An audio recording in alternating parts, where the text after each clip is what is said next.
20 años pagando facturas, levantándome antes que nadie, callando cuando debía gritar. Y la noche en que todo estalló, no fui yo quien habló primero, fue ella, delante de 8 personas, con una copa de vino en la mano y una sonrisa que yo nunca le había visto, o que quizás sí había visto, y nunca me había permitido reconocer del todo. Lo que salió de su boca aquella noche no lo olvidaré mientras viva, no porque me rompiera, sino porque fue el momento exacto en que tomé la decisión más importante de mi vida.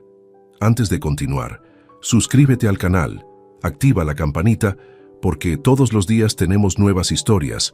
Deja tu like y cuéntanos en los comentarios desde qué ciudad nos estás viendo.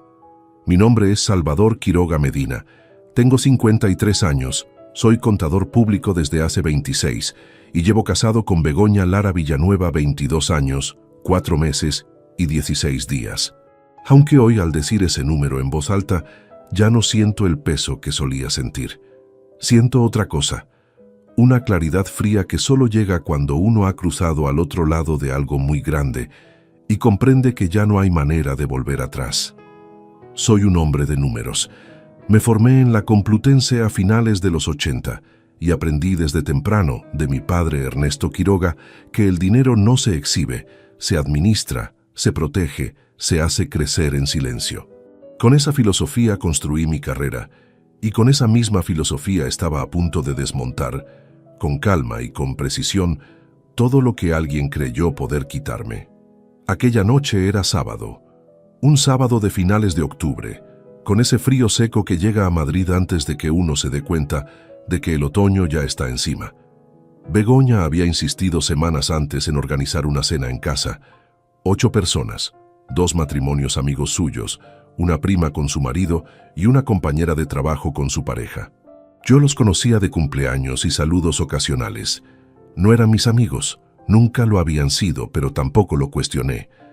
Era parte del trato no escrito de un matrimonio largo. Preparé la mesa yo mismo esa tarde, porque Begoña estaba en el salón de belleza y porque si esperaba a que ella lo hiciera, la mesa no estaría lista cuando llegaran los primeros invitados. Saqué el mantel blanco con el bordado en los extremos, el que compramos en un viaje a Toledo hace más de 15 años. Lo extendí con cuidado. Doblé las servilletas en triángulo, coloqué los cubiertos con la separación que corresponde. Bajé las botellas de vino que guardaba en el armario del pasillo para estas ocasiones y revisé que los vasos estuvieran limpios uno por uno. Lo hice sin prisa, en silencio, sin que nadie me lo pidiera, sin esperar que nadie lo notara. Y nadie lo notó. Los invitados llegaron entre las 9 y las 9:30. Begoña los recibió en la puerta con besos y con esa energía expansiva que tenía cuando quería impresionar a alguien. Yo serví las bebidas, calenté los entrantes, respondí con cortesía cuando alguien me dirigía la palabra. Era un papel que conocía bien, el marido discreto, el que estaba ahí pero no ocupaba demasiado espacio en la conversación ni en la memoria de nadie. Esa noche, sin embargo, algo en el ambiente me producía una incomodidad que no lograba ubicar con precisión. Como cuando revisas un balance y los números cuadran, pero algo en el resultado final no te convence. Llevas años haciendo esto y reconoces la señal, aunque todavía no veas dónde está el error. Begoña empezó a beber antes de que llegara el primer invitado. Lo vi en la cocina mientras yo organizaba los platos. Se sirvió una copa larga y se la bebió casi entera antes de que sonara el timbre por primera vez. No dije nada. En 22 años había aprendido que ciertos comentarios en ciertos momentos no producen ningún resultado útil. Durante la primera hora, la cena fue razonablemente normal. Conversaciones sobre los precios de la electricidad, sobre una serie que todo el mundo veía menos yo, sobre un restaurante nuevo en Chamberí que supuestamente valía la pena. La mesa tenía esa atmósfera cálida y ligeramente artificial de las cenas donde nadie se conoce del todo, pero todos fingen que sí.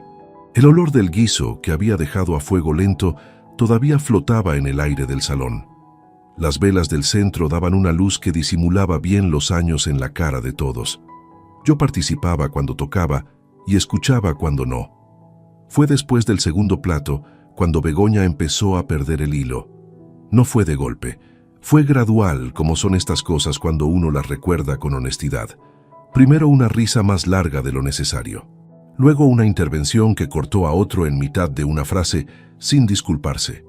Después empezó a hablar de dinero, lo que costaba mantener el apartamento, lo que habían pagado unos conocidos por unas vacaciones en Canarias, lo que ganaba el marido de su prima, que acababa de comprarse un coche nuevo que a Begoña le parecía sencillamente magnífico.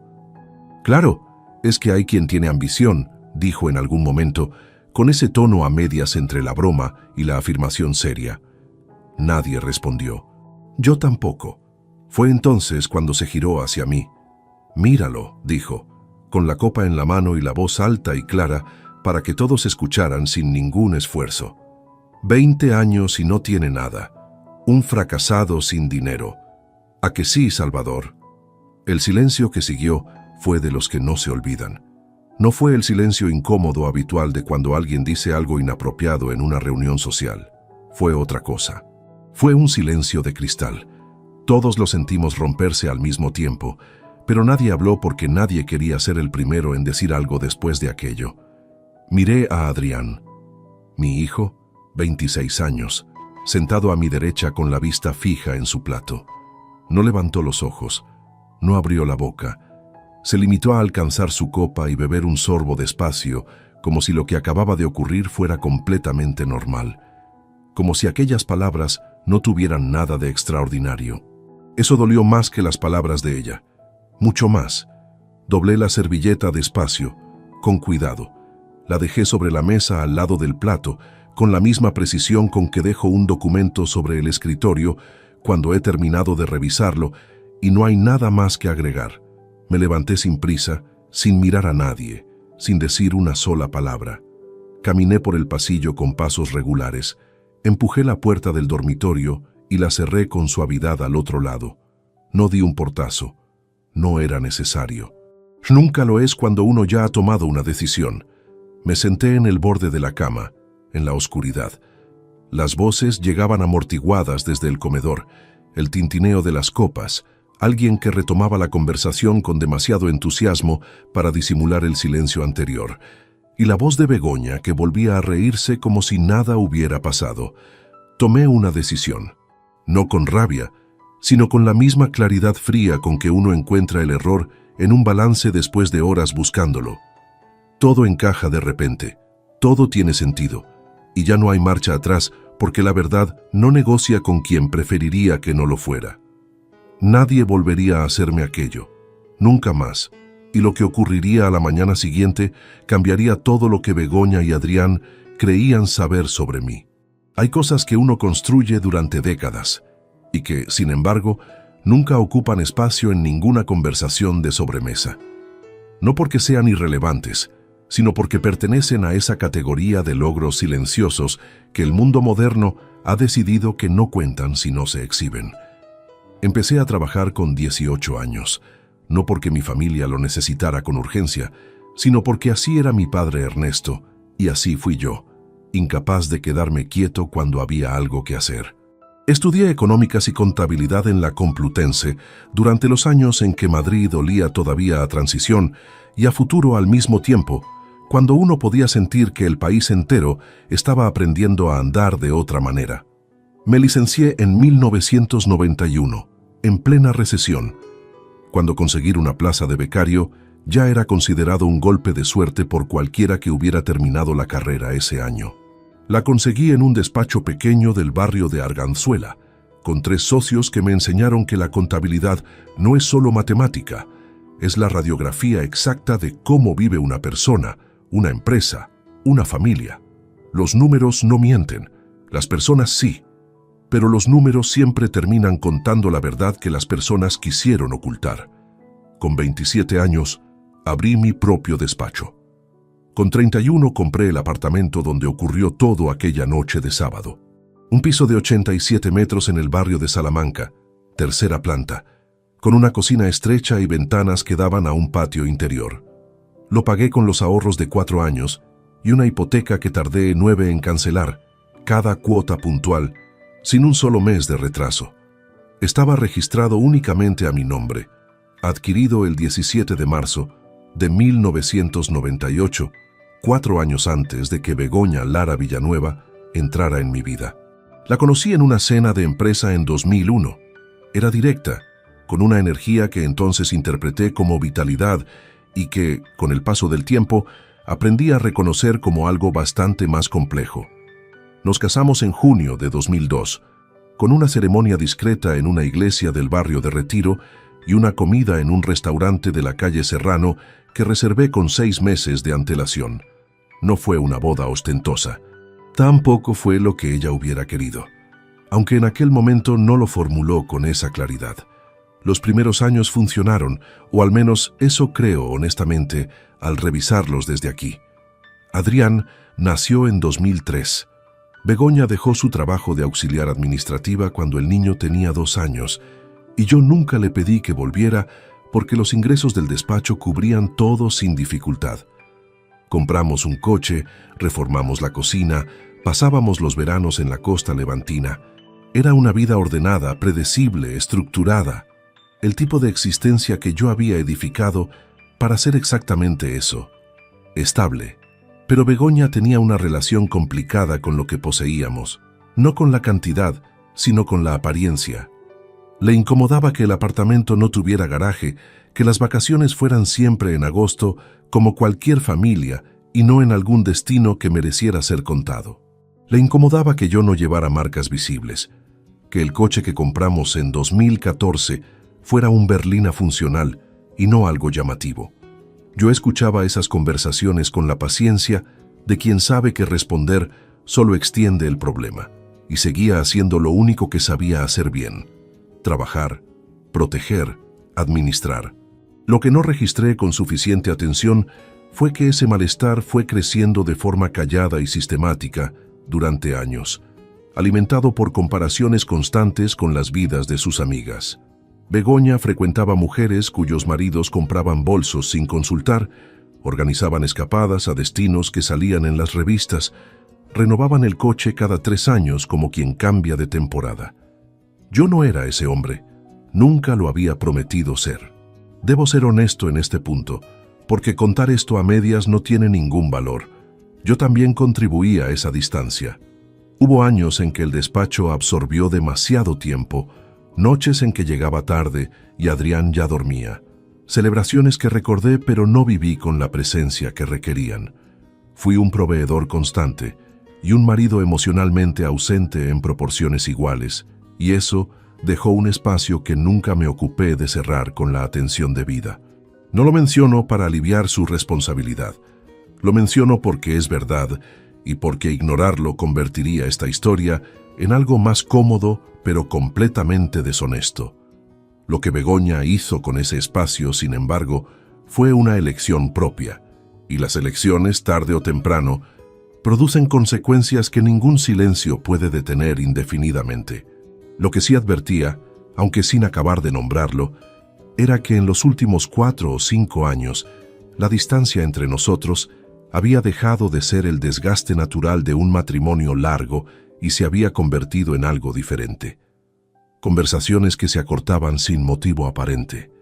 Fines de semana en que ella salía con sus amigas y regresaba tarde sin demasiadas explicaciones. Una cuenta bancaria separada que abrió en 2019 y que yo entonces no cuestioné porque confiar sin verificar era algo que hacía con demasiada naturalidad. Revisada ahora esa decisión, con la distancia que da el tiempo y la frialdad que da el dolor ya procesado, fue uno de los errores más costosos que cometí en esos años. Aquella noche, tendido sobre la colcha del dormitorio sin desvestirme, con las voces de los invitados llegando todavía desde el salón, no pensaba aún en cuentas ni en inventarios. Pensaba en una carta. El 16 de ese mismo mes, había recibido comunicación del bufete que gestionaba el proceso sucesorio de mi padre.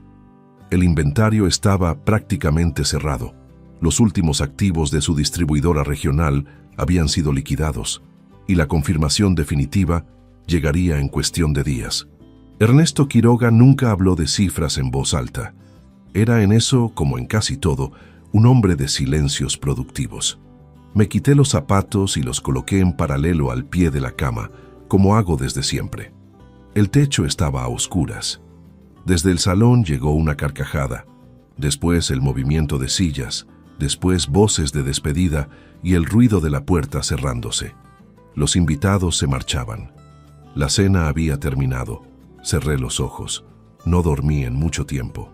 A las 8:05 de la mañana del domingo sonó el teléfono. No me había quedado en cama. Nunca lo hago.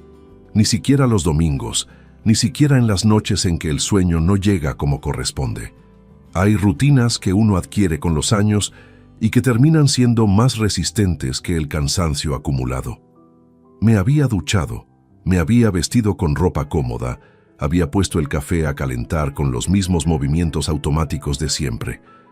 El apartamento estaba en silencio completo. Begoña dormía al fondo del pasillo con la puerta cerrada, exactamente como había llegado de la cena, sin disculpa, sin ninguna palabra de por medio, con esa naturalidad que solo es posible cuando uno ha perdido completamente la noción del daño que acaba de causar.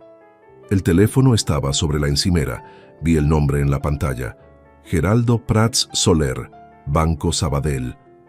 Lo reconocí sin dificultad. Era el gestor patrimonial asignado al proceso sucesorio de mi padre varios meses atrás. Un hombre metódico y de pocas palabras con quien había hablado en 3 ocasiones anteriores, siempre por cuestiones administrativas, siempre sin cifras definitivas todavía disponibles. Descolgué. Buenos días, señor Quiroga. Espero que sea buen momento para usted. Le llamo porque la transferencia ha sido ejecutada esta madrugada y quería confirmárselo personalmente antes de que recibiera la notificación formal por correo. Le respondí que sí, que adelante. Lo que vino después lo recibí de pie, con la taza en la mano y la mirada fija en la ventana de la cocina, donde la luz del domingo de octubre entraba pálida y sin calor a través del cristal. Yo sabía desde hacía meses que heredaría algo de mi padre. Lo sabía desde que el bufete notarial me contactó por primera vez para informarme de que el inventario estaba abierto y que yo era el único beneficiario declarado en el testamento. Ernesto Quiroga no tuvo más hijos. Mi madre había fallecido en 2011. No existían otros herederos directos en ningún grado relevante. Lo que desconocía, porque los activos de la distribuidora habían tardado en liquidarse por completo y varias aplicaciones financieras permanecían pendientes de trámites sucesorios específicos, era el número final. Ese número exacto que Geraldo Prats Soler pronunció aquella mañana con la entonación uniforme de quien lee en voz alta un documento que lleva semanas preparado. 4.083.240 euros. Una vez descontados todos los gastos del proceso y aplicados los impuestos correspondientes. No respondí durante unos segundos, no por reacción dramática, sino porque las cifras de esa magnitud requieren un instante de calibración antes de que uno pueda contestar con la cabeza funcionando correctamente. Llevo toda la vida profesional trabajando con números y sé perfectamente que una cantidad importante necesita ese breve momento para pasar de ser una abstracción verbal a algo que el cerebro registra como concreto y real. Perfecto, dije. Gracias, Geraldo. Pasaré esta semana por la oficina para revisar la documentación completa. Cuando guste, señor Quiroga. Ya tengo preparado el resumen detallado de los activos transferidos y el desglose fiscal completo. Solo necesita confirmar fecha y hora. El martes a las 10, si puede ser. Perfecto, aquí le espero. Colgué. Dejé el teléfono sobre la encimera con la misma calma con que lo había cogido. Llevé la taza a los labios y bebí un sorbo que todavía quemaba un poco. Y ese pequeño ardor en la garganta me pareció perfectamente adecuado para ese momento concreto. Al fondo del pasillo, Begoña seguía durmiendo. 4.083.240 euros, construidos a lo largo de décadas por un hombre que nunca levantó la voz, que nunca exhibió nada frente a nadie, que levantó su distribuidora regional pieza a pieza desde 1974, hasta que la vendió en 2019 por 2.300.000 euros y que los últimos años de su vida los dedicó no a gastar, sino a ordenar, a aplicar, a conservar, con la misma paciencia con que había tardado 45 años en acumular todo aquello. Ernesto Quiroga murió en febrero de 2022, un martes por la mañana, de una insuficiencia cardíaca que no anunció nada con anticipación. Lo encontraron en su sillón del salón, con el periódico en el regazo, como si simplemente se hubiera quedado dormido entre una página y la siguiente. Nunca habló de dinero en voz alta. Era una norma suya desde siempre, y yo la aprendí de él sin que nunca me la explicara de forma directa. El patrimonio que se comenta en público empieza a ser considerado ajeno por quienes lo escuchan. Lo que se administra en silencio se protege con dignidad.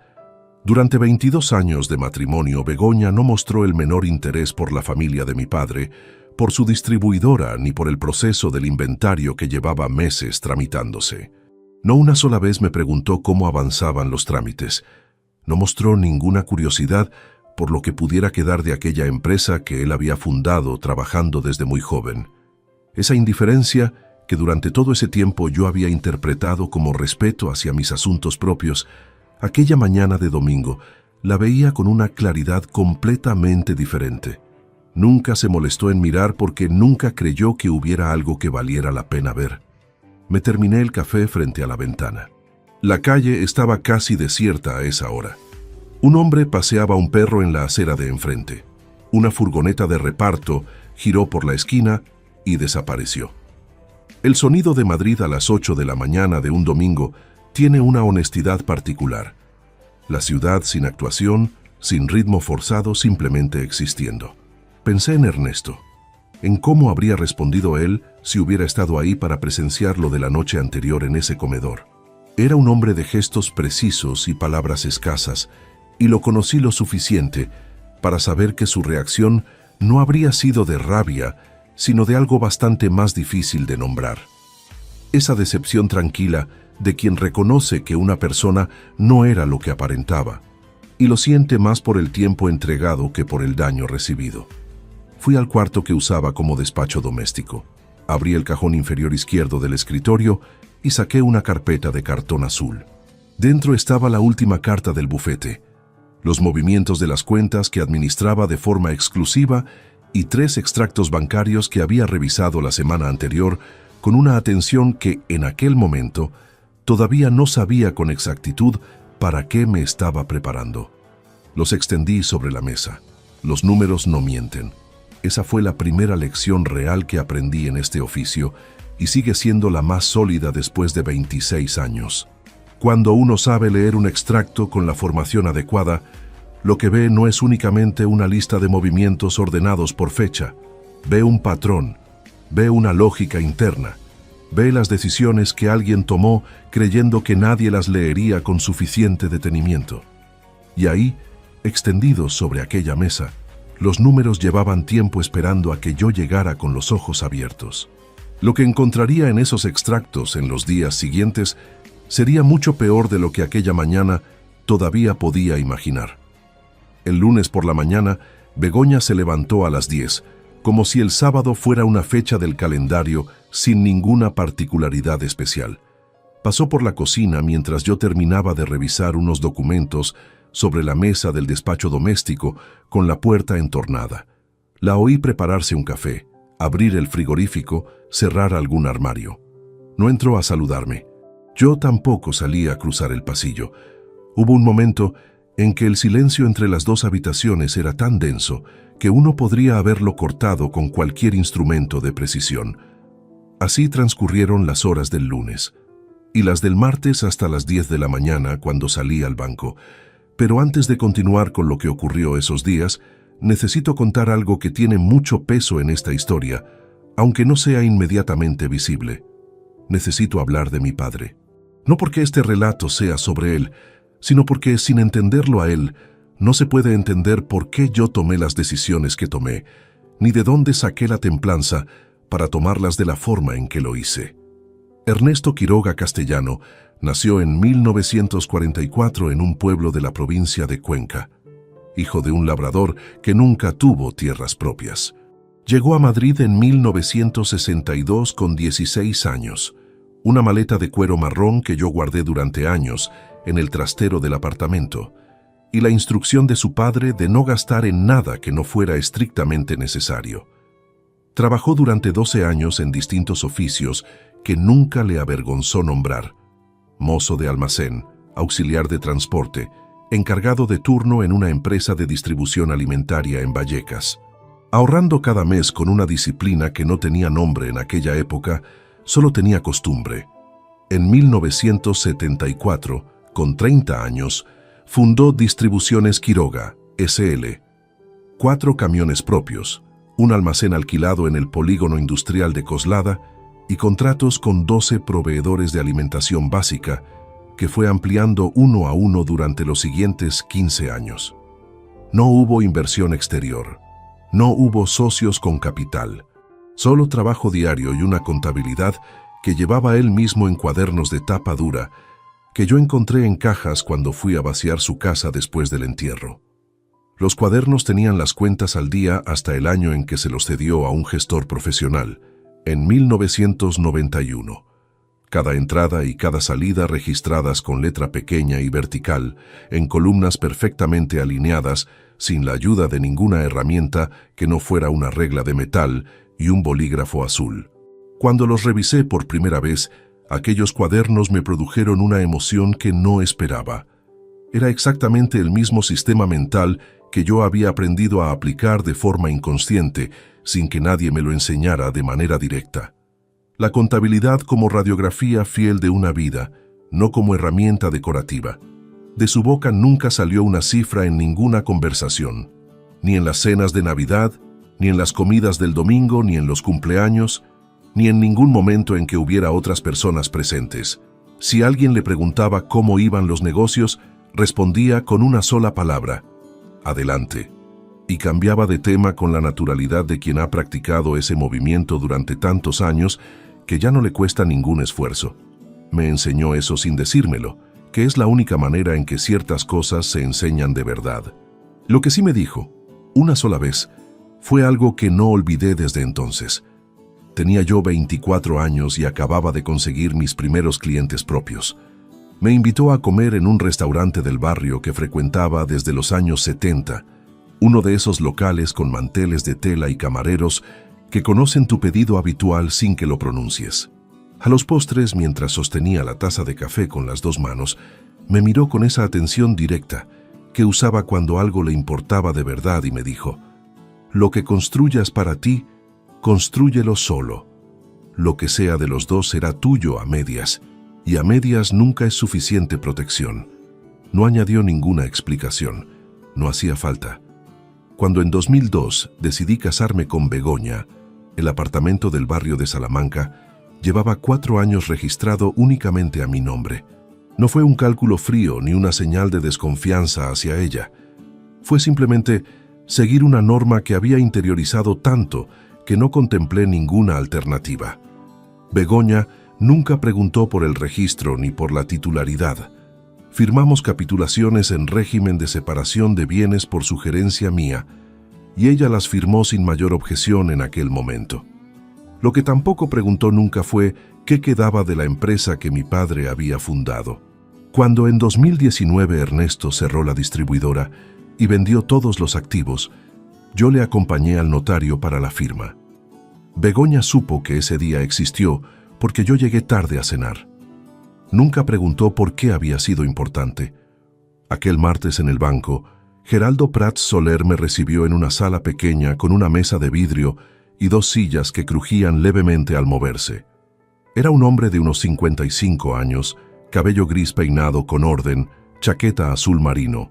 Desplegó sobre la mesa el resumen completo de los activos transferidos, el importe de la venta de la distribuidora aplicado en 3 fondos distintos desde 2019, 4 inmuebles en arrendamiento que mi padre había mantenido en la provincia de Madrid y que fueron vendidos durante el proceso del inventario, y 2 depósitos a plazo fijo que alcanzaron su vencimiento dentro del mismo ejercicio fiscal.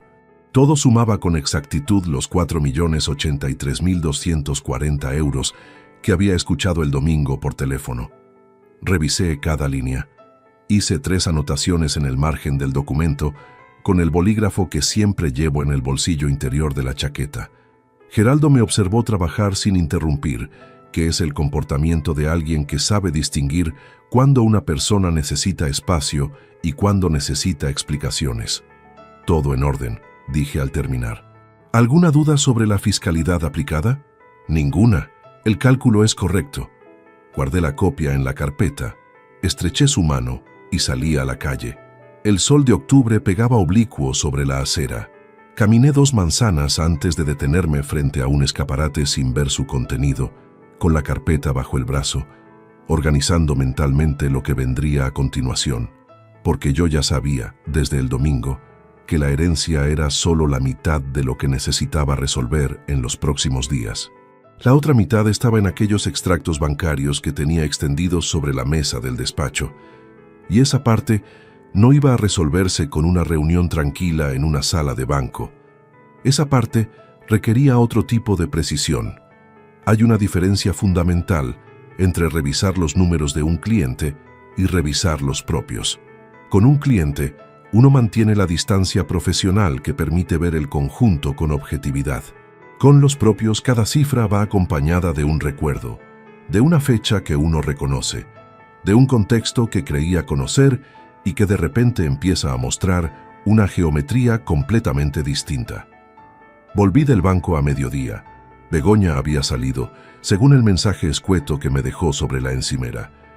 He quedado para comer con Sonia. Sonia Martínez Crespo era su amiga de toda la vida.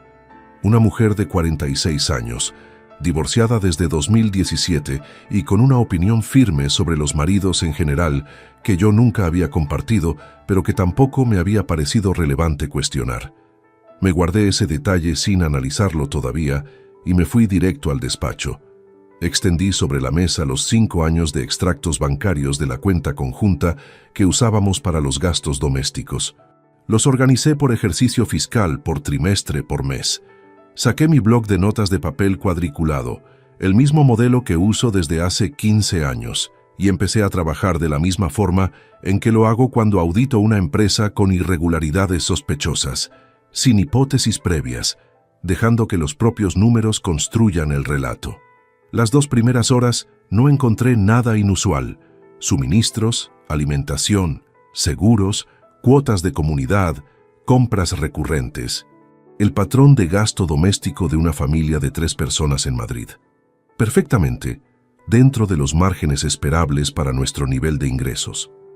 Anoté las medias mensuales por categoría, con la rutina automática de quien lleva décadas haciendo esta misma operación con expedientes de terceros. Fue en los extractos del tercer trimestre de 2020 cuando apareció por primera vez una transferencia de 480 euros, emitida el 16 de septiembre. Beneficiaria BLV. Número de cuenta de un banco que yo no reconocía. Concepto: gastos personales. Lo anoté sin sacar ninguna conclusión. Una transferencia de ese importe hacia una cuenta personal no es, por sí sola, ningún indicador de nada relevante. Continué. Apareció de nuevo en octubre del mismo año.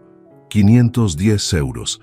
El 18 de octubre, mismo banco, mismo formato de beneficiaria, mismo concepto genérico. Y en noviembre, 490 euros. El 15. Cerré los ojos durante exactamente 10 segundos. Esa es una técnica que aprendí hace años cuando trabajo con datos que empiezan a mostrar una dirección. Detener el análisis un instante antes de que la mente salte a conclusiones que los datos todavía no han confirmado. Los números deben hablar solos. El analista que les pone palabras antes de tiempo contamina su propio trabajo. Abrí el ejercicio de 2019. Revisé desde enero, julio, 390 euros. El 13, agosto, 420 euros. El 16, septiembre, 450. El 11, siempre después del 10º de cada mes. Siempre por debajo de los 500 euros en los primeros meses. Siempre al mismo banco que yo no tenía registrado en ningún lugar de nuestra economía doméstica. Siempre con el mismo concepto que no decía nada concreto. Me levanté, fui a la cocina, Bebí un vaso de agua, volví. Revisé 2021. Los importes habían crecido. Ya no estaban entre los 400 y los 500 euros. Estaban entre los 600 y los 800. La frecuencia seguía siendo mensual. La fecha seguía respetando ese margen posterior al décimo. El patrón era demasiado regular para ser descuido. Los gastos impulsivos no tienen esa geometría. Los gastos impulsivos varían en importe, en fecha, en destinatario. Lo que tenía delante de mí era deliberado. Alguien había trazado esa curva con plena conciencia de lo que estaba construyendo. Me detuve aquí un momento, porque necesito ser preciso en algo. En ese instante concreto, sentado frente a aquellos extractos con el bolígrafo en la mano, yo no sentí rabia. Lo que sentí fue algo más frío y más difícil de describir. La misma sensación que tuve la primera vez, con 22 años, cuando detecté un fraude contable en los libros de un cliente y comprendí que llevar 2 años trabajando en esa empresa no me había servido para verlo antes.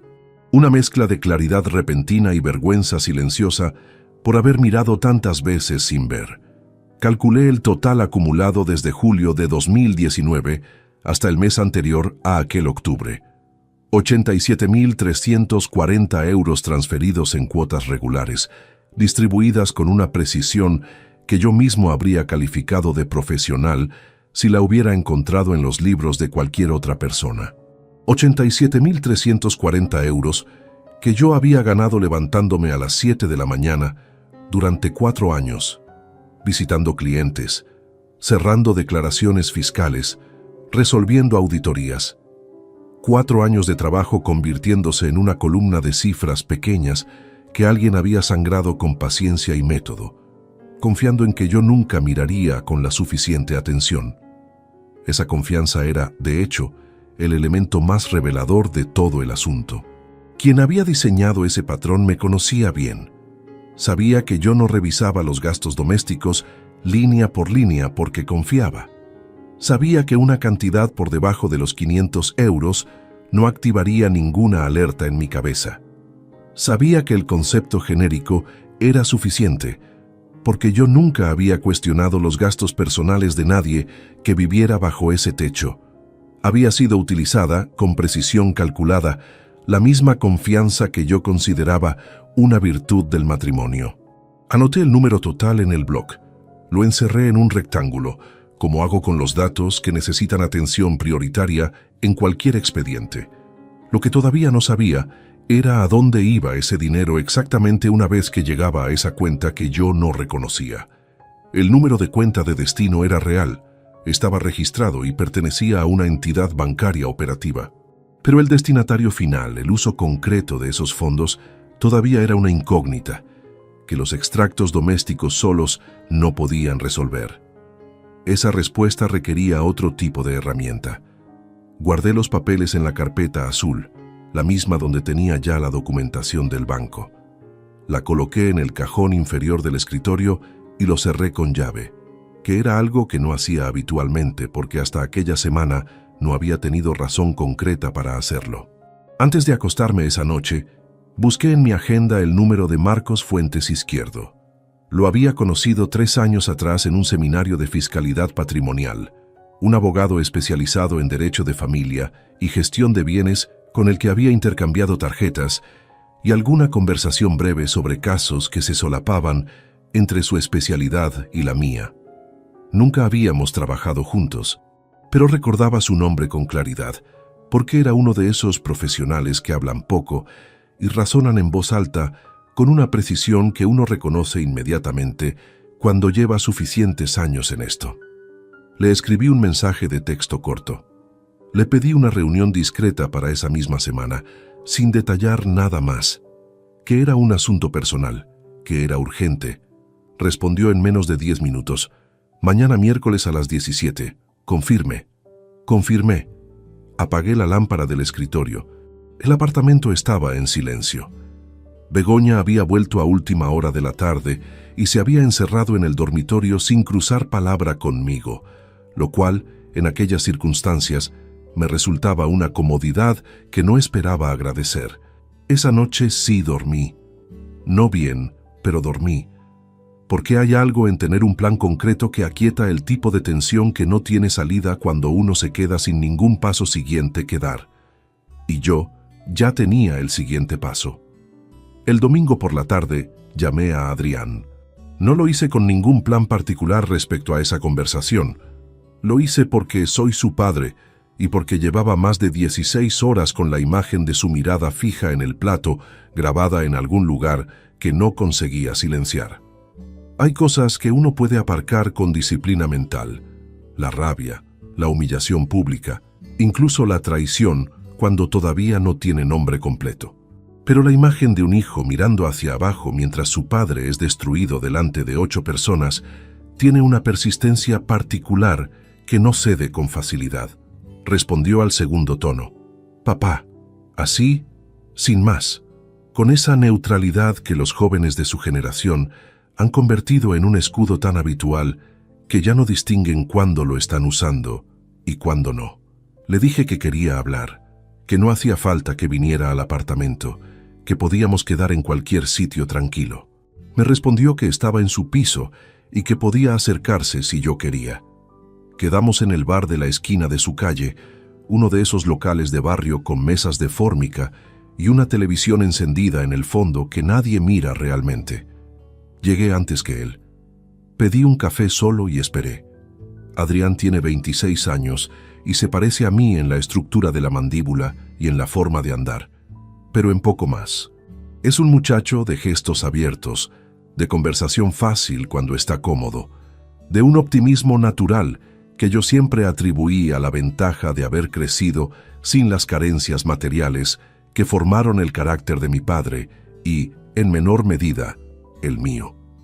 Estaba cursando el segundo año de un máster en Administración de Empresas en una escuela privada de Madrid, con matrícula, libros y parte del alquiler de su piso sufragados íntegramente por mí. Una inversión que había asumido sin condiciones y sin registro contable de ningún tipo, porque era mi hijo y porque en eso no apliqué nunca la lógica de los números. Se sentó frente a mí, pidió un agua.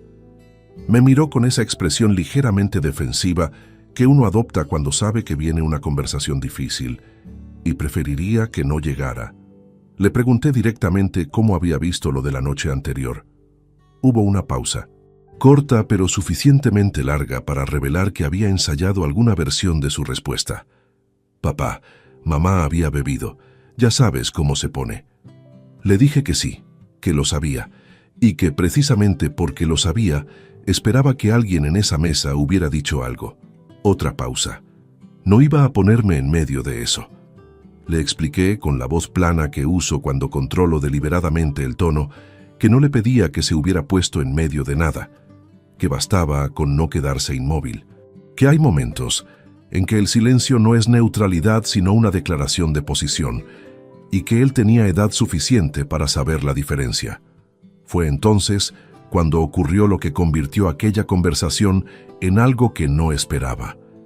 Adrián dejó el vaso sobre la mesa, me miró sin apartar la vista y dijo: mamá solo dijo lo que todos pensamos. No lo dijo con crueldad, lo dijo con esa convicción tranquila de alguien que lleva tiempo creyendo algo y finalmente encuentra el momento de pronunciarlo en voz alta. Y eso fue precisamente lo que lo hizo tan difícil de escuchar. No respondí de inmediato. Fijé la vista en la taza de café durante varios segundos. El televisor del fondo emitía el audio de algún programa de tarde. Alguien en la barra pedía la cuenta. El mundo continuaba con su ruido habitual, completamente ajeno a lo que acababa de ocurrir en esa mesa de fórmica. Lo que entendí en ese momento fue algo que no había contemplado con suficiente claridad hasta entonces. El resentimiento de Begoña no había vivido únicamente en ella. Había tenido un segundo habitante durante años. Las conversaciones que yo nunca presencié, los comentarios de sobremesa cuando yo llegaba tarde del despacho, las valoraciones sobre mi manera de gestionar el dinero, sobre mis prioridades, sobre lo que yo era y lo que no era. Todo eso había encontrado en Adrián un receptor que escuchó durante años, sin que yo supiera que esas conversaciones existían. Le pregunté qué era exactamente lo que todos pensaban. Me dijo que era un hombre que trabajaba mucho, pero que no había sabido construir nada que se viera. Que sus amigos tenían padres con casas en la sierra, con coches distintos, con vacaciones que se contaban. Que él había crecido viendo a sus compañeros tener cosas que nosotros no teníamos, y que eso había pesado. Lo escuché hasta el final sin interrumpirlo. Eso también lo aprendí de mi padre. Dejar que una persona termine de hablar antes de responder, porque lo que dice después de la primera frase es frecuentemente más revelador que la frase misma. Cuando terminó, le pregunté si sabía cuánto costaba el máster que estaba cursando. Dijo que sí. Le pregunté si sabía en qué banco estaba domiciliado el pago mensual de su alquiler. No respondió. Le dije que el apartamento donde vivía, el de la calle Serrano donde llevaba 23 años, estaba pagado. Que no debía nada a nadie. Que mi despacho tenía 12 clientes fijos, 4 empleados con sus nóminas al día y una reputación construida sin un solo expediente sancionador en 26 años de ejercicio. Y que ninguna de esas cosas tenía valor para quien mide la vida por lo que se exhibe en una conversación de sábado por la noche. Adrián no respondió nada a eso. Dejé el importe exacto del café sobre la mesa, me levanté y me fui sin abrazarlo. No por rabia, sino porque hay distancias que se abren en un momento concreto y que ya no se cierran volviendo a sentarse en la misma silla. Esa noche, en el despacho de casa con la puerta cerrada, ocurrió algo que no había esperado. Me senté en la silla con la carpeta azul delante y no la abrí. Me quedé inmóvil durante un tiempo que no me di, con las manos apoyadas sobre el escritorio y la mirada en la madera, y lloré, no de forma aparatosa, sino con esa forma silenciosa y contenida que tienen los llantos que uno no planeaba, que aparecen cuando la guardia baja un momento y el cuerpo decide que ya ha aguantado suficiente sin dar ningún aviso. No lloraba por Begoña. Llevaba tiempo, sin saberlo del todo, despidiéndome de ese matrimonio desde mucho antes de aquella cena. Lloraba por una versión de mi hijo que existía en mi memoria y que aquella tarde de domingo me había resultado completamente irreconocible. Por los años en que llegué tarde y él ya dormía, y que yo siempre pensé que compensaba con estabilidad económica y con una presencia que, vista desde fuera, era menos presencia de lo que yo creía. Por todo lo que no se puede recuperar cuando ya se ha convertido en argumento de otra persona. Me sequé la cara con el dorso de la mano. Respiré, abrí la carpeta. Los números seguían ahí, ordenados y esperando. Y yo tenía una reunión al día siguiente con Marcos Fuentes Izquierdo que no podía llegar con los ojos hinchados ni con la cabeza en otro sitio. Guardé lo que sentía en el lugar donde guardo todo lo que no puede interferir con el trabajo. Es un sitio que uno construye con los años sin que nadie te lo enseñe. Un compartimento que no es frialdad ni indiferencia. Es simplemente la diferencia entre el hombre que siente y el hombre que actúa. Esa noche, ambos eran necesarios. Y al día siguiente, el que actuaba tendría mucho que hacer. El despacho de Marcos Fuentes Izquierdo estaba en la calle Génova, en un edificio de fachada clásica con portal de mármol gris y ascensor de rejilla metálica que subía despacio y con un leve temblor mecánico que parecía incompatible con el precio del metro cuadrado de ese barrio. Tercer piso, puerta derecha, una placa de latón con su nombre grabado en letras sobrias. Llamé al timbre a las 5 en punto de la tarde del miércoles. Me abrió él mismo. 51 años, complexión media, cabello oscuro con entradas pronunciadas que no disimulaba con ningún artificio. Traje gris marengo, sin corbata. Un hombre que transmitía exactamente lo que quería transmitir. Competencia sin ostentación. Me lo había cruzado 3 años antes en aquel seminario de fiscalidad, y lo que recordaba de él era una intervención breve durante el coloquio final en que había desmontado un argumento jurídico con 4 frases tan precisas que la sala quedó en silencio durante un instante antes de reaccionar. Me hizo pasar a su despacho. Una habitación ordenada con 2 estanterías de expedientes, una mesa de trabajo amplia y 2 sillas frente a ella. En la pared, un diploma de la Universidad de Navarra enmarcado con discreción, sin cuadros decorativos, sin objetos superfluos el tipo de espacio que indica que quien trabaja ahí no necesita impresionar a nadie con el entorno. Me senté, abrí la carpeta azul sobre su mesa y le entregué los documentos en el orden en que los había preparado. Primero el resumen del inventario patrimonial y la confirmación de la transferencia bancaria. Después el régimen de capitulaciones matrimoniales firmadas en 2002. Después, la escritura del apartamento con fecha de 17 de marzo de 1998. Y por último, al fondo, las 6 páginas de extractos bancarios con los movimientos que había marcado en rojo durante mi análisis. Marcos leyó sin prisa. No hizo ningún comentario durante los primeros 10 minutos.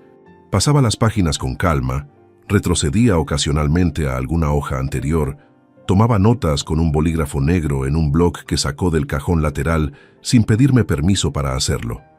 Yo lo dejé trabajar. Conozco bien ese silencio. Es el silencio de alguien que está procesando información real y no necesita llenar el espacio con palabras de transición. Cuando terminó, dejó el bolígrafo sobre la mesa y me miró. La herencia está completamente blindada, dijo. Bien personal recibido por vía sucesoria durante el matrimonio en régimen de separación de bienes. No integra el patrimonio conyugal bajo ninguna interpretación vigente del Código Civil. Su esposa no tiene acceso legal a ninguna parte de esa masa hereditaria, independientemente de lo que ocurra a partir de ahora. Le dije que eso era lo que estimaba, pero que necesitaba la confirmación de alguien con autoridad en la materia antes de actuar. Asintió. El apartamento tampoco entra en ninguna partilla. Adquirido 4 años antes del matrimonio, registrado exclusivamente a su nombre, sin modificación de titularidad en ningún momento posterior. Eso también está fuera de cualquier alcance. Hice una pausa antes de señalar las páginas de los extractos. Le pregunté qué peso tenían como prueba documental en un proceso de separación. Marcos cogió las hojas nuevamente, las revisó durante un momento y respondió con la misma precisión de antes. Transferencias sistemáticas desde cuenta conjunta hacia cuenta personal de titularidad exclusiva de su esposa durante 4 años por un importe total de 87.340 euros. En un proceso contencioso, esto se calificaría como disposición unilateral de fondos comunes con intención de detraer patrimonio. Es un argumento sólido. Necesitaría el extracto de la cuenta de destino para completar el cuadro probatorio. Pero con lo que hay aquí, ya existe base suficiente para una reclamación formal. Le pregunté si había forma de obtener el extracto de esa cuenta sin que ella lo supiera. Me explicó que no podíamos acceder directamente a una cuenta privada de tercero sin autorización judicial, pero que en el marco de un proceso de separación podía solicitarse como diligencia de prueba y el juez tenía potestad para ordenar al banco la entrega de esa información.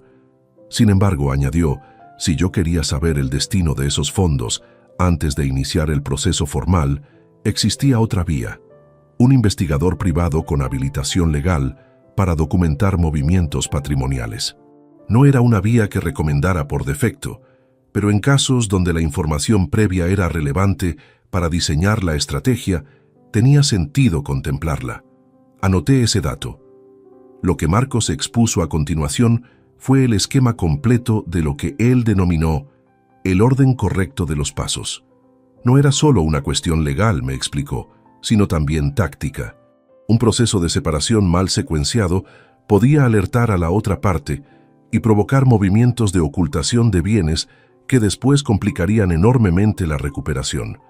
El momento de presentar la demanda debía coincidir con el momento en que toda la documentación estuviera consolidada y con la situación patrimonial completamente ordenada de mi lado.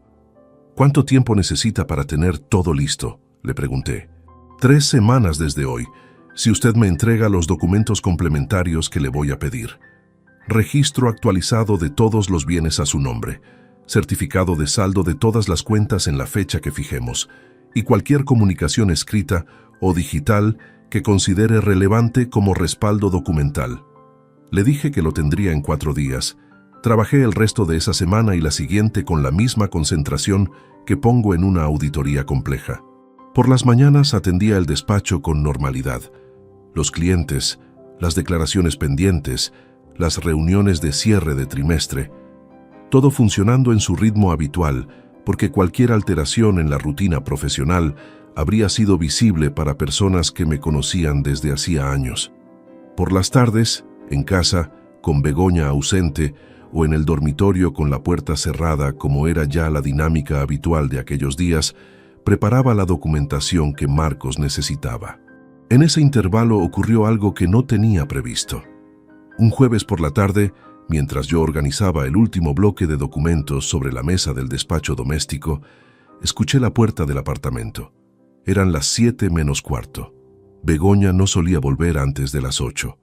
Recogí los papeles con rapidez y los metí en la carpeta, pero no tuve tiempo de guardarla en el cajón antes de que ella asomara la cabeza por la puerta entornada del despacho. Me miró la mesa. Había una carpeta de cartón azul visible, cerrada, con el borde de 2 folios asomando por el lateral. ¿Qué es eso? No alteré el tono. Le dije que era un expediente de un cliente con una inspección fiscal pendiente, que lo había traído a casa porque necesitaba terminar el análisis sin interrupciones.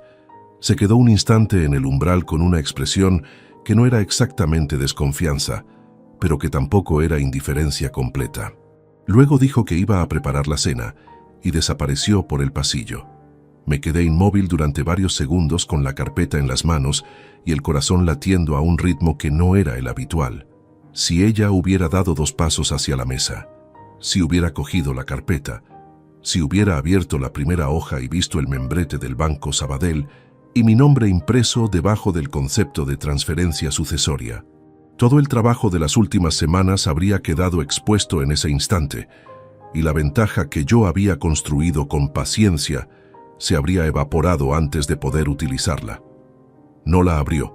Guardé la carpeta en el cajón, eché la llave y la metí en el bolsillo de la chaqueta. A partir de ese día, los documentos salían del despacho cada noche y regresaban solo cuando yo estaba seguro de que el apartamento estaba solo. 3 días después, entregué el último bloque de documentación a Marcos.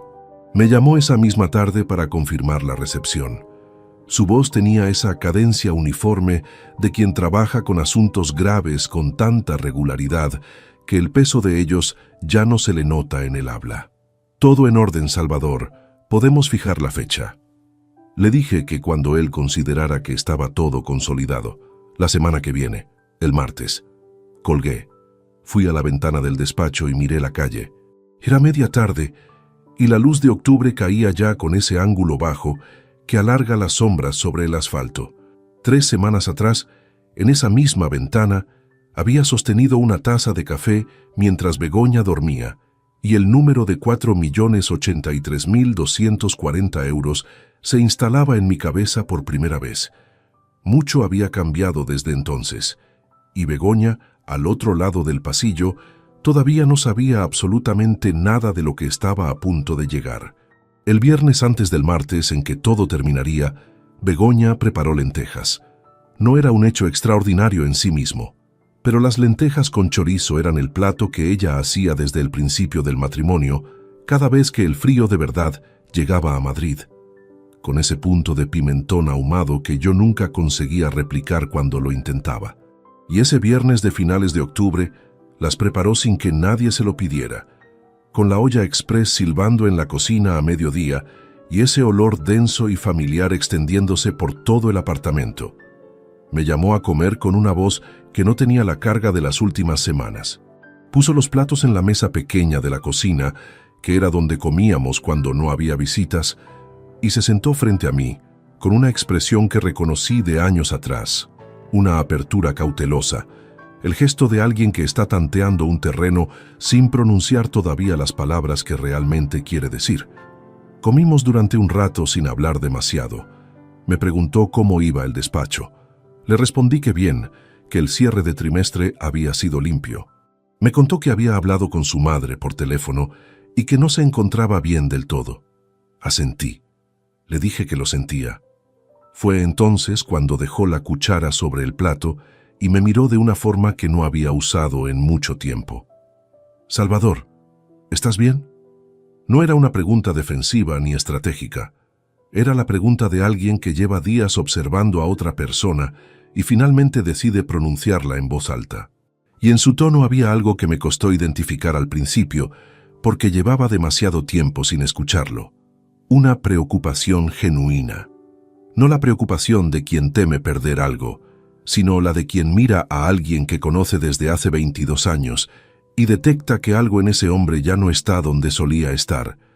Le dije que sí, que estaba bien, que tenía mucho trabajo y poco sueño, pero que estaba bien. Asintió despacio. No insistió. Siguió comiendo. Debo ser honesto en esto, porque sería demasiado cómodo omitirlo. En ese momento, sentado frente a ella con el plato de lentejas que ella había preparado sin que nadie se lo pidiera, hubo un instante de una fracción de segundo en que pensé en lo que habíamos sido antes de que todo se fuera rompiendo por los bordes, sin que ninguno de los dos lo nombrara con la claridad que requería. Recordé una tarde en el año 2008, cuando Adrián tenía 5 años y el país empezaba a tambalearse con la primera gran crisis. Y Begoña y yo nos quedamos despiertos hasta las 2 de la madrugada en esa misma cocina, haciendo cuentas sobre la mesa para ver cómo ajustábamos los gastos, si algún cliente grande del despacho cancelaba el contrato. Ella tenía un blog y yo tenía la calculadora, y los dos trabajamos juntos durante horas con una compenetración tranquila que en aquel momento me pareció lo más natural del mundo. Esa mujer, y la que había gritado «fracasado» delante de 8 personas, eran la misma persona, y eso era algo que no podía simplificarse sin perder una parte importante de la verdad. Pero una cosa es reconocer la complejidad de alguien, y otra es dejar que esa complejidad anule lo que esa misma persona eligió construir durante años a espaldas tuyas. Terminé el plato. La ayudé a recoger la mesa y volví al despacho. Lo que me había faltado cerrar antes del martes era la cuestión del destino de los 87.340 euros. Marcos me había explicado que para el proceso legal no era imprescindible saberlo. Los movimientos documentados desde la cuenta conjunta eran suficientes como prueba de disposición unilateral de fondos. Pero yo no soy solo abogado de mis propios asuntos. Soy contador. Y un contador que cierra un expediente con una columna sin cuadrar no ha cerrado nada. A través de Marcos, había contactado con un investigador privado con habilitación legal, Tomás Vergara Ibáñez, 58 años, exfuncionario de la Unidad de Delitos Económicos de la Policía Nacional y ahora en ejercicio independiente con licencia vigente. No era un hombre de muchas palabras, como pude comprobar en la única llamada que mantuvimos. Me pidió el número de cuenta de destino, el período de análisis y 3 días para trabajar. Me llamó el jueves por la tarde con un informe verbal que recogí por escrito en mi blog mientras hablaba. La cuenta a nombre de Begoña Lara Villanueva, en la entidad que yo no reconocía, había sido utilizada como cuenta puente. Los fondos ingresados allí eran transferidos, habitualmente en un plazo de 4 a 8 días, a una segunda cuenta en otra entidad.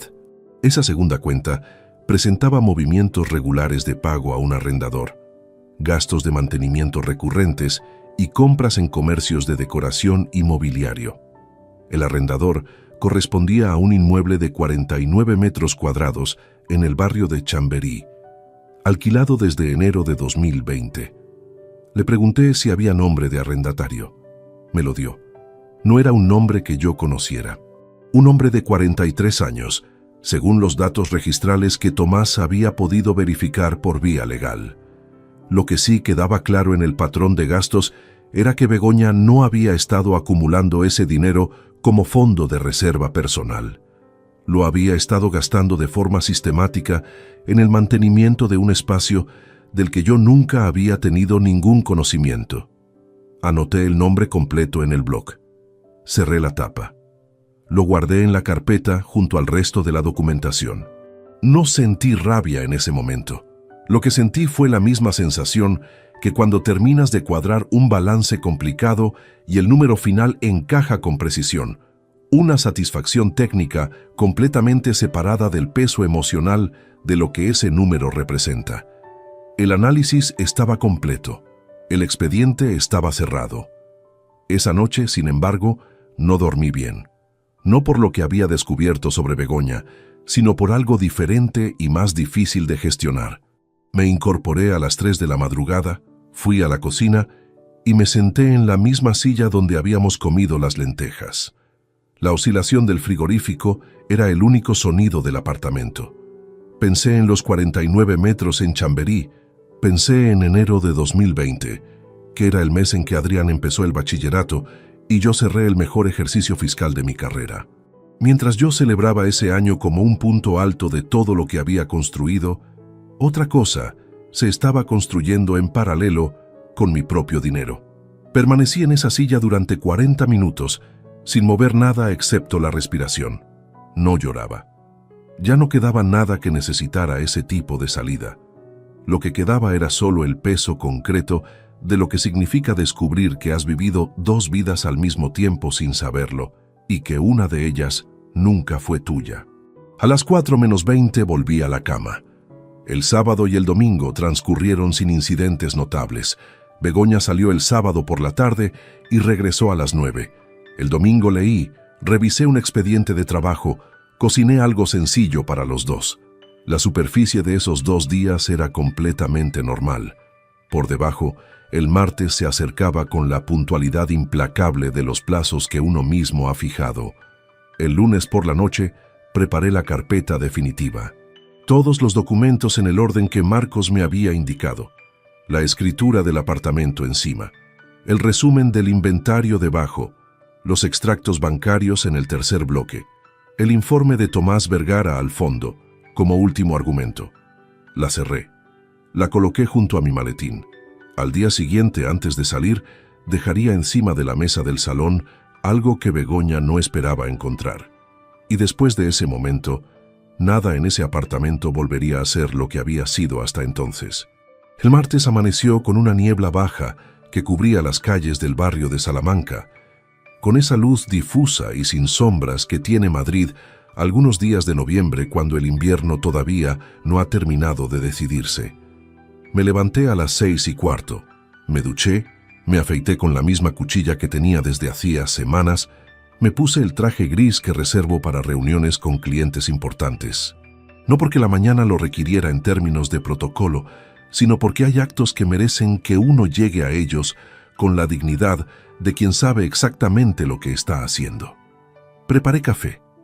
Bebí una taza de pie frente a la ventana de la cocina, mirando la niebla sobre los tejados. El apartamento seguía en silencio. Begoña no se levantaba antes de las 9:30, salvo compromisos concretos. Eran las 6:42.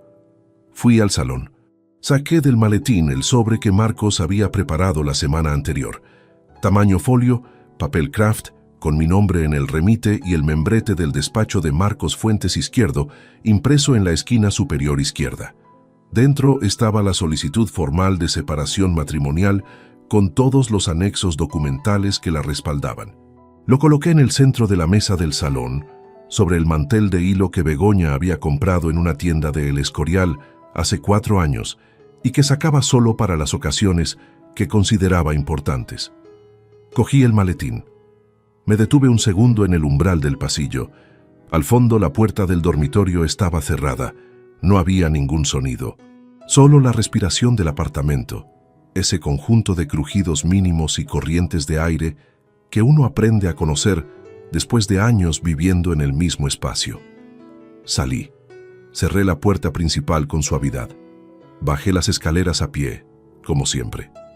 En la calle, la niebla olía a humedad y a piedra mojada. Caminé hasta la parada del metro con el maletín en la mano, y esa quietud interior que no es ausencia de emoción, sino su forma más ordenada. Saber con exactitud lo que uno siente y haber decidido que ese sentimiento no va a interferir con lo que toca hacer. Tenía una reunión en el despacho a las 9. La atendí. Revisé 2 declaraciones pendientes. Respondí 3 correos. A las 11:15 sonó el teléfono. Era Marcos. «Ya ha llamado», dijo. Su esposa contactó con un abogado esta mañana. Elena Domingo Vargas, especialista en familia. Buena profesional, la conozco. Me ha llamado para comunicarme la representación formal y solicitar una reunión de aproximación antes de que el proceso entre en fase judicial. Le pregunté qué le había respondido. Que estaba disponible para esta tarde a las 5 y que le adelantaría ya en esa llamada que el margen de negociación sobre los bienes que su cliente tiene en mente es inexistente. No con esas palabras exactas, pero sí con esa claridad. Acordamos hablar después de esa reunión y colgué. Las horas siguientes transcurrieron con la lentitud particular de las esperas que uno no puede acelerar. Revisé trabajo, comí algo rápido en un bar cercano al despacho, volví. A las 5:16 me llegó un mensaje de Marcos. Reunión terminada. Te llamo en 10 minutos. Llamó a las 5:22. Me contó la reunión con la precisión de un informe. Elena Domingo Vargas había llegado con la posición inicial que era predecible en estos casos, buscando explorar qué parte del patrimonio conyugal podría corresponder a Begoña en una liquidación. Marcos le había presentado la escritura del apartamento de 1998 y la certificación completa del inventario hereditario con la confirmación de que ambos bienes estaban excluidos de cualquier régimen de participación bajo las capitulaciones firmadas en junio de 2002. La reacción de Elena Domingo, según Marcos, había sido la de una profesional que reconoce inmediatamente cuando el terreno sobre el que pensaba construir no existe. ¿Y los extractos?, pregunté. Los presenté en el tercer bloque, como acordamos. 87.340 euros en disposiciones unilaterales, documentadas durante 4 años desde cuenta conjunta. Elena los revisó durante varios minutos sin decir nada. Cuando levantó la vista, me preguntó si teníamos intención de ejercer reclamación civil por esa cantidad. Le dije que esa decisión correspondía a usted, pero que la documentación estaba completa y lista para cualquier vía que eligiera. Le pregunté cómo había reaccionado Begoña cuando su abogada le comunicó el resultado. Marcos hizo una pausa breve. Elena no me lo dijo con esas palabras, pero lo que transmitió es que su cliente no esperaba ninguno de esos 2 bloques, ni la exclusión del apartamento, ni el alcance de la documentación sobre los movimientos. Creo que la imagen que Begoña tenía de este proceso era considerablemente diferente de la que resultó ser. Colgué el teléfono y me quedé inmóvil un momento, con la mano todavía encima del aparato. No sentí satisfacción en el sentido que uno esperaría. Lo que sentí fue algo más parecido al momento en que terminas de cuadrar un balance que llevaba semanas resistiéndose. Un alivio funcional casi técnico, completamente separado de cualquier celebración. El trabajo estaba hecho. Los números cerraban. El expediente tenía todas sus páginas en el orden correcto. Begoña llamó esa misma tarde a las 7:15. No descolgué. Dejé que el buzón de voz registrara lo que fuera que necesitara decir. Escuché el mensaje 2 horas después, sentado en el despacho de casa con la puerta cerrada. Su voz no tenía el registro de la noche de la cena. Tampoco tenía la frialdad distante de las últimas semanas.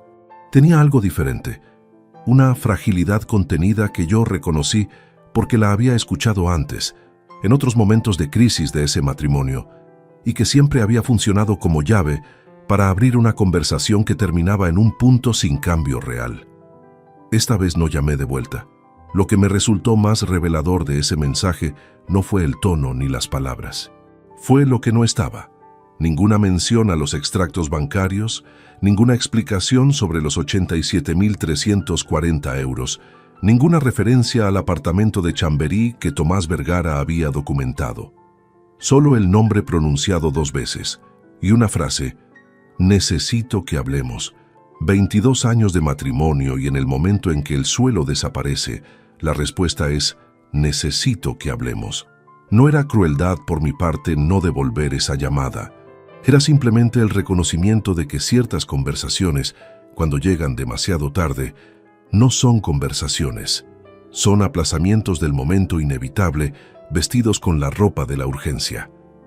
Esa noche dormí en el cuarto de invitados, que era la habitación pequeña al final del pasillo que usábamos para guardar maletas y una cama plegable que hacía las veces de cama de verdad cuando venía a visita.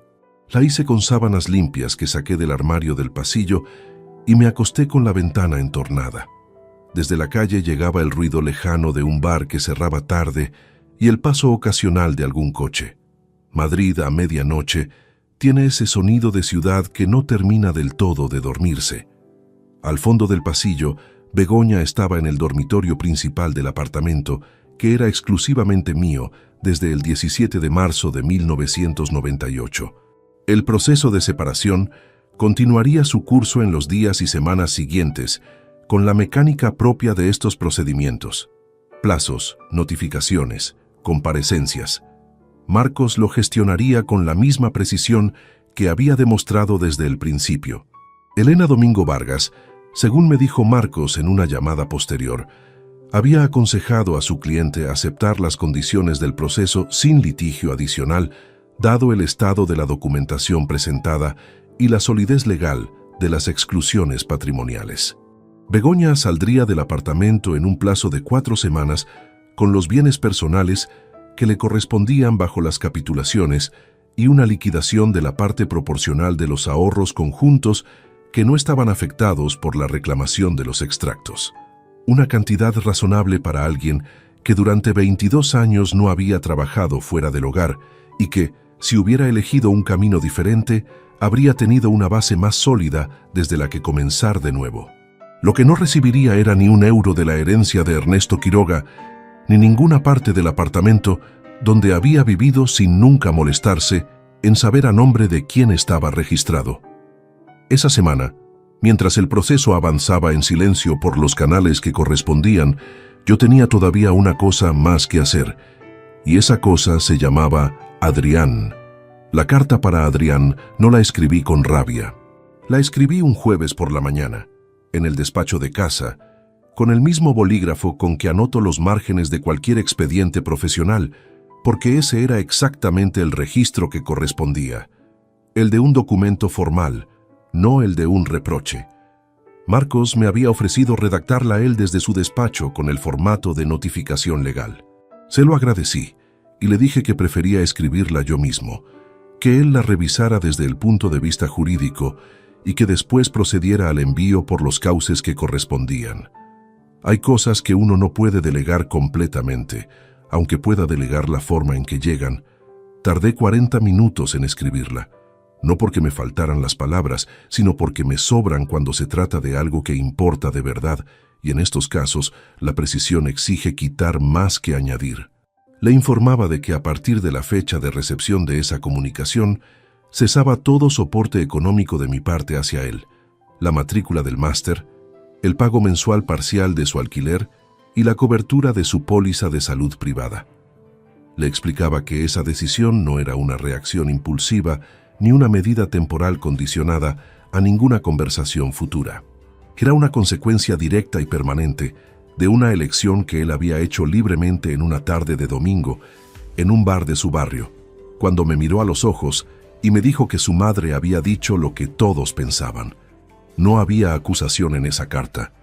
No había enumeración de agravios ni petición de disculpa, solo la comunicación limpia de una decisión tomada por un hombre que había financiado durante años la vida de otro y que consideraba cerrado ese ciclo de forma definitiva.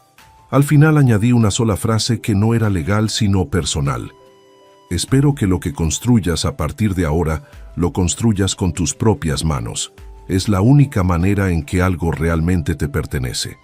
Marcos la revisó, confirmó que era correcta en todos sus aspectos formales y la envió por conducto notarial ese mismo viernes. Adrián llamó el sábado a las 11 de la mañana. Descolgué porque era mi hijo y porque esquivar esa conversación no formaba parte de lo que había decidido hacer. Habló durante varios minutos. Su voz tenía una mezcla de confusión y algo parecido al miedo que yo no le había escuchado desde que era adolescente. Me dijo que no entendía la carta, que si era por lo del bar, que él no había querido decir eso exactamente, que las palabras habían salido mal, que estaba en mitad del máster, que el semestre terminaba en enero, que necesitaba tiempo. Lo escuché hasta el final sin interrumpirle. Eso tampoco había cambiado. Cuando terminó le respondí con calma. Le dije que la carta era exactamente lo que decía, sin interpretaciones adicionales ni condiciones implícitas, que no estaba enfadado con él, que no le guardaba rencor y que no esperaba ninguna disculpa porque las disculpas no eran el punto. El punto era que él tenía 26 años y había tomado una decisión como adulto, y que las decisiones de los adultos tienen consecuencias que no se borran con una conversación telefónica. Hubo un silencio largo al otro lado. Después dijo, ¿y eso es todo? Le dije que eso era todo. Colgó. Me quedé con el teléfono en la mano durante un momento. Por la ventana del despacho entraba la luz de la mañana del sábado, más clara que los días anteriores, sin la niebla de principios de semana. En la calle alguien pasó con un carrito de compra que hacía un ruido metálico sobre los adoquines. Un perro ladró una vez y se cayó. No voy a fingir que ese momento fue fácil. Sería deshonesto y a estas alturas de este relato, la deshonestidad no me sirve de nada. Colgar el teléfono después de esa conversación con mi hijo fue el acto más costoso de todo lo que había hecho en esas semanas. Más que entregar los papeles del divorcio, más que escuchar el informe de Tomás Vergara sobre el apartamento de Chamberí, más que revisar aquellos extractos bancarios línea por línea hasta que el patrón quedó completamente visible. Porque Begoña era una persona que yo había elegido de adulto y que había elegido destruir lo que construimos juntos con plena conciencia de lo que hacía. Pero Adrián era algo diferente. Era alguien a quien yo había fallado en ciertos aspectos con la misma regularidad con que le había sostenido en otros, y separar esas dos realidades sin que una anulara a la otra era un ejercicio que todavía estaba aprendiendo a hacer. Lo que no estaba dispuesto a hacer era confundir ese reconocimiento con una razón para retirar las consecuencias. Hay una diferencia entre entender por qué alguien llega a ser quien es y aceptar que sea exactamente eso sin ningún coste. Mi padre nunca me explicó esa diferencia con palabras, pero la vivió con una coherencia que yo había observado durante décadas sin nombrarla, y en ese sábado de noviembre, con el teléfono todavía en la mano, la entendí por primera vez con total claridad. En los días siguientes, Adrián envió 2 mensajes escritos. El primero era una variación del argumento telefónico, más elaborado, con referencias al esfuerzo que había puesto en el máster y a los planes que tenía para cuando terminara. El segundo, que llegó 4 días después del primero, era más corto y más directo. Me decía que si eso era lo que yo había decidido, que lo entendía, pero que esperaba que con el tiempo yo reconsiderara la situación. No respondía a ninguno de los dos. No porque no tuviera nada que decir, sino porque todo lo que había que decir ya estaba en la carta que Marcos le había enviado por conducto notarial, y repetirlo en mensajes de teléfono lo habría convertido en una negociación que no era. Begoña salió del apartamento un miércoles de la 3ª semana de noviembre. Yo no estaba en casa cuando ocurrió. Lo había acordado así con Marcos, porque la presencia de ambos en el mismo espacio durante ese proceso no habría aportado nada útil y sí habría generado una tensión que ninguno de los dos necesitaba gestionar en ese momento concreto.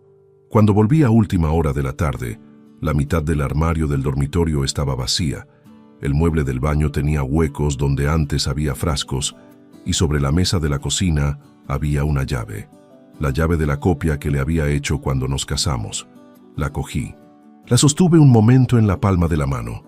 Era una llave corriente, de esas que se copian en 10 minutos en cualquier ferretería del barrio. Pequeña, plateada, sin ninguna característica que la distinguiera de cualquier otra. Y sin embargo, llevaba 22 años siendo parte de la vida de otra persona, abriendo una puerta que esa persona ya no volvería a abrir. La guardé en el cajón de la cocina donde van las cosas que no se sabe bien dónde colocar.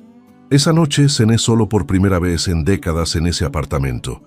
No fue una cena triste, no fue tampoco una celebración, fue simplemente una cena. Algo sencillo que preparé sin prisa, con el silencio del piso como único acompañamiento y con la conciencia de que ese silencio, a diferencia del que había habitado los últimos meses, no tenía ninguna tensión dentro. Era solo silencio. Y eso Después de todo lo que había precedido a ese miércoles de noviembre, tenía un valor que no se cuantifica en ninguna columna de ningún extracto. Pero todavía quedaba algo pendiente, algo que no era una gestión legal, ni una notificación formal, ni una conversación difícil. Era algo que había prometido sin decírselo a nadie, en la oscuridad del dormitorio la noche de aquel sábado de octubre, mientras las voces de los invitados llegaban amortiguadas desde el salón. Y era hora de cumplirlo. Diciembre llegó a Madrid con ese frío cortante que baja de la sierra y se instala en las calles del centro como si tuviera todo el tiempo del mundo. Las mañanas amanecían con escarcha sobre los coches aparcados y esa claridad azul y dura que tiene el cielo de Castilla en invierno, sin nubes, sin atenuantes, completamente honesto en su frialdad. Yo llevaba 3 semanas viviendo solo en el apartamento de la calle Serrano y había descubierto algo que no esperaba. La soledad de ese piso no era la que imaginé durante los días previos a que Begoña se fuera. No era una soledad pesada, ni un vacío que reclamara ser llenado. Era una soledad funcional, casi limpia, del tipo que uno no sabe que necesitaba hasta que finalmente la tiene. Me levantaba a la hora de siempre, preparaba el café, revisaba el correo antes de salir, cerraba la puerta con la llave propia. Rutinas idénticas a las de 22 años atrás, pero con el peso específico de quien las ejecuta sin tener que calcular el espacio que ocupa dentro de su propio hogar. La promesa que había guardado en silencio desde aquella noche de octubre tenía forma concreta desde hacía días. La había trabajado con calma durante las semanas que siguieron a todo lo demás, en los márgenes del tiempo que quedaba después de atender el despacho y gestionar lo que el proceso de separación todavía requería ocasionalmente. No era una promesa grandiosa. Era, como casi todo lo que importa de verdad, algo sencillo ejecutado con el cuidado que merece. La Fundación Ernesto Quiroga para la Formación Profesional quedó constituida notarialmente el 9 de diciembre. 35 páginas de estatutos que Marcos revisó durante 2 tardes seguidas y que yo leí completas antes de firmar, como hago con cualquier documento que lleva mi nombre. El objeto social era la concesión de becas anuales para jóvenes de familias con recursos limitados que quisieran formarse en oficios técnicos, fontanería, electricidad, mecánica, logística, contabilidad básica. Los oficios que mi padre conoció desde abajo y que siempre consideró la base real de cualquier economía que funcione, por encima de cualquier discurso que no tenga las manos callosas de haberlo comprobado. La dotación inicial fue de 400.000 euros, transferidos desde la masa hereditaria a la cuenta de la Fundación el mismo día de la Constitución. No era la cantidad más grande que hubiera movido en mi vida profesional, pero era la cantidad que había calculado como sostenible para los primeros 5 años de actividad sin necesidad de depender de financiación externa ni de patronos que pusieran condiciones. Ernesto Quiroga nunca dependió de nadie para construir lo que construyó. La fundación que llevaba su nombre tampoco lo haría. El notario que formalizó la escritura era un hombre de unos 60 años, metódico y de pocas palabras, que leyó los estatutos en voz alta con la entonación plana y precisa que exige el protocolo. Cuando llegó al apartado de la denominación y pronunció el nombre completo de mi padre, Fundación Ernesto Quiroga Castellano para la Formación Profesional, tuve que fijar la vista en la mesa durante un momento, no para disimular nada ante nadie, sino porque ese nombre pronunciado en voz alta, en un despacho notarial, convertido en documento público y permanente, tenía un peso que yo no había anticipado con total exactitud, aunque lo hubiera planificado durante semanas. Mi padre nunca habría pedido algo así. De hecho, si hubiera podido opinar, probablemente habría dicho que era demasiado, que con haberlo recordado era suficiente. Pero yo había aprendido de él que ciertas cosas se hacen no porque quien las recibe las pida, sino porque quien las da reconoce que hay deudas que no cierran con el silencio, aunque el silencio haya sido siempre el idioma de ambos. Firmé. Guardé la copia de la escritura en la carpeta azul, que ya no tenía la urgencia táctica de las semanas anteriores, pero que seguía siendo el lugar donde iban los documentos que merecen ser conservados con cuidado. En los días siguientes, me reuní 2 veces con la persona que había designado como directora ejecutiva de la fundación, Rosa Ballesteros Vidal, 48 años, trabajadora social con 22 años de experiencia en programas de inserción laboral juvenil en el municipio de Getafe. La conocía de un caso profesional de hace 5 años, en que su organización y mi despacho habían colaborado en la regularización fiscal de una asociación sin ánimo de lucro. Era una mujer directa, con criterio propio y sin ninguna tendencia a adornar las cosas más de lo que eran.